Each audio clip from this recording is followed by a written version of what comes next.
We all did. Breakfast time, mga kapuso. Ito, order pa ng extra.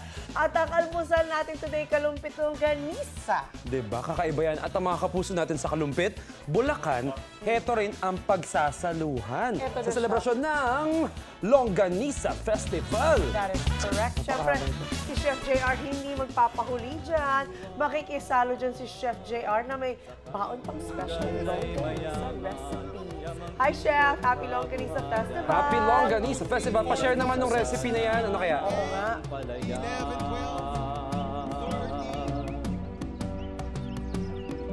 Kalumpit dauna na. Blessed morning mga kapuso!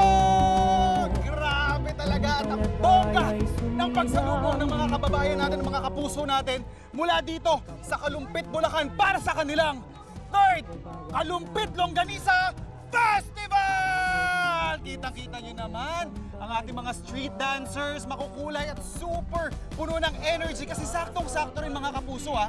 Kasi today po, yung buong week natin is nagse-celebrate din sila ng kanilang 453rd founding anniversary dito nga po sa Kalumpit, Bulacan. At syempre, pag mga ganyang festival at may mga ganyang okasyon yung mga kasiyahan ng mga kababayan natin na kitang-kita dito. Isa nga, bukod dyan sa mga magigilas nating taga-sayaw na yan, isa sa mga nilulook forward ng mga tao dito ay ang kanilang long boodle fight, mga kapuso. In fact, last year, nung nag-celebrate sila ng boodle fight na to, umabot lang naman sa 500 meters yung haba.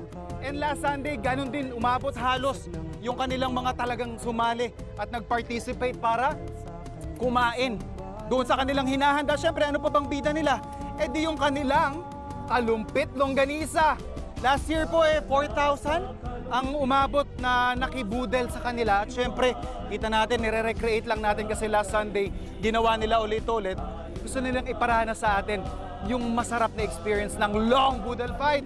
Bida ang kanilang Kalumpit Longganisa. At mga kapuso, syempre, hindi tayo magpapahuli na wala tayong ambag doon sa spread natin ng Kalumpit Longganisa. So pagluluto natin sila ng Kalumpit Longganisa gisado. So meron tayo ditong mainit na pan. Typically, depende po sa diskarte ninyo kung paano ninyo niluluto yung longganisa. Ako, pinapakuluan ko yan ng tubig hanggang sa maiga, magmantika. Ayan na. Ganun lang kasimple yan. So, other than the usual step na ginagamit natin or ginagawa natin para magluto ng longganisa, ito, magdadagdag lang tayo ng ibang sangkap. We have here our sweet potatoes. Lulutuin lang din natin yan. Yung ating carrots. Yan, toss lang natin yan. Pansinin nyo po mga kapuso, hindi na tayo nag-season dito nagtimpla ng kung ano-ano pa. Kasi yung sweet at saka yung garlicky na flavor ng longganisa natin, yung mismong magbabalot doon sa iba nating ingredients. We are also gonna add in our onions.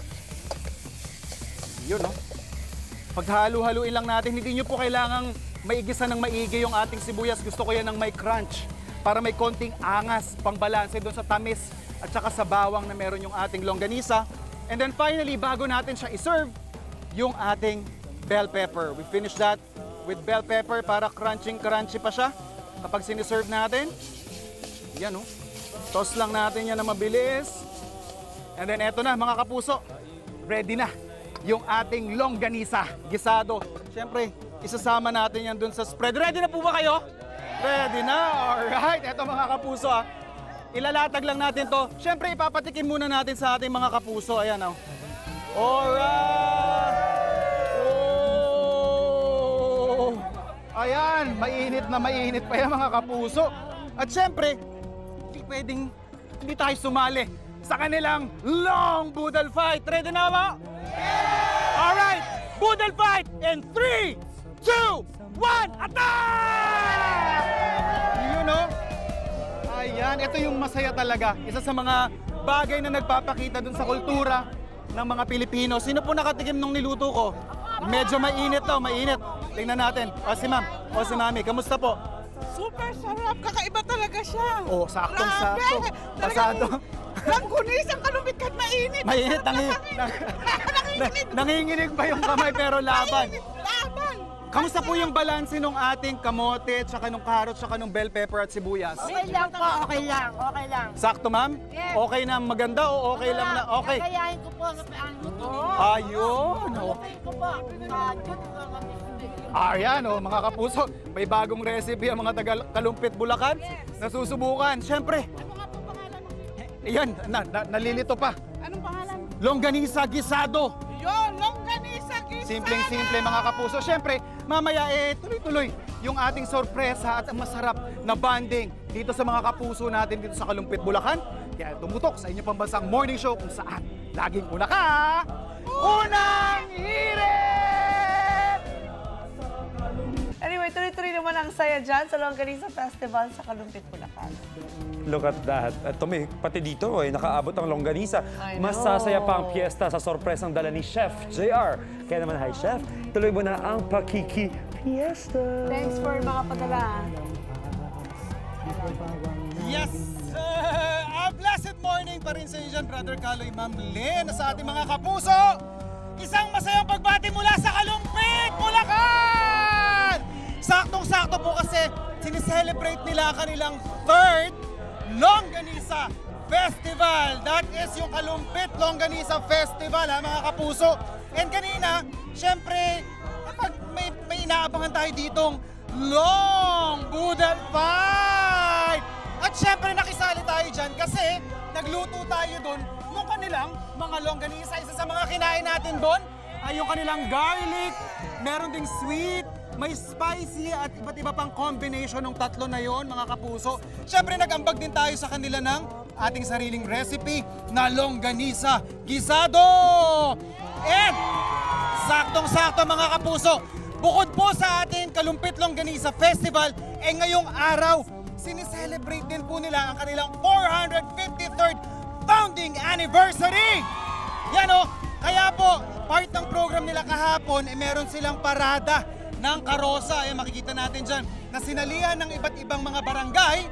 At today, ito naman sa likod natin, ang ating mga street dancers na malalaman natin kung sino mananalo mamayang hapon. Sinasalihan po yan ng 7 mga barangay. At syempre, yung mga sakto lang na mamamayan natin dito at mga energetic na taga-Kalumpit ay magpapakita rin ng kanilang gilas at talento. Mamaya po yan mga kapuso ha. Alright, ito. Mga sakto dito. Ito, sarap ng mga sayawan. Tuloy-tuloy ang pakikasaya natin dito sa Kalumpit, Bulacan. Dito sa inyong pambansang morning show kung saan laging una ka, unang hirit!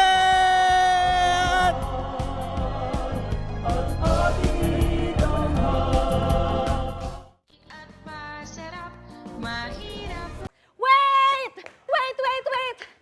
Wait lang! Huwag mo muna i-close. Mag-subscribe ka na muna sa GMA Public Affairs YouTube channel para lagi kang una sa mga latest kwento at balita. I-follow mo na rin ang official social media pages ng Unang Hirit. Thank you! O sige na,